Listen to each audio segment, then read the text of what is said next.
This is a great example of one of the most common deflections Christians will use when they're uncomfortable with you confronting them or holding them accountable. Well, you're not picking, or you're persecuting us because you're not picking. No, I'm holding you accountable for your behavior. I don't have an issue with Christians. I love the teachings of Christ. It would be great if Christians would actually listen to them. I have an issue with Christian nationalism because you pointed out Jews and Islam. American Muslims and American Jews are not the ones trying to take over government so that they can enforce a very narrow interpretation of their own religious beliefs on other people.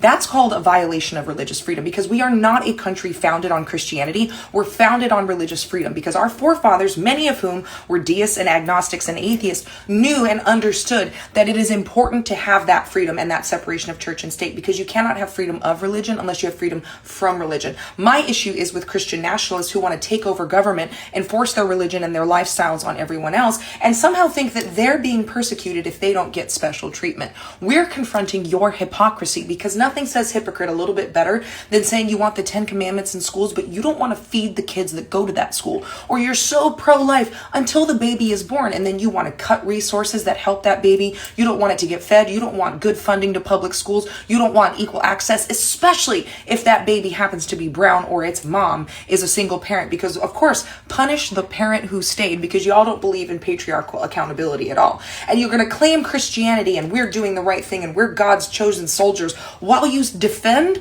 hide, support, and vote for sex offenders.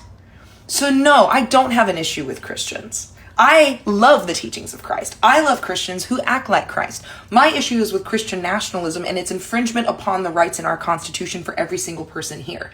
I have an issue with Christian nationalism and its goal to take away equal access to women and people of color and people who are disabled and the veterans for their own money. Y'all have been running a grift using religion and right-wing paranoia since Senator Joseph McCarthy and his little henchman, Roy Cohen. Roy Cohen's little erotic gallivant across Europe on taxpayer dollars with his friend Henry Schein.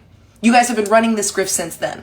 Since Schwartz, Jerry Falwell, Nixon, Ronald Reagan. You rinse and repeat, and it's the same hypocrisy dressed up in good church people while you do all the sins you condemn in the back. There is a reason that the RNC crashed Grindr. There's nothing wrong with being gay. Do it, bro. That's what we're trying to tell you. But using your religion in order to profit off it, control other people, and manipulate the lower and middle classes is my problem. You wanting to violate religious freedom of other people is my fucking problem. And as soon as other religions start behaving the way you do, I will have an issue with them as well. You'll find if you act like Christ, people are actually really cool with you, but none of you do.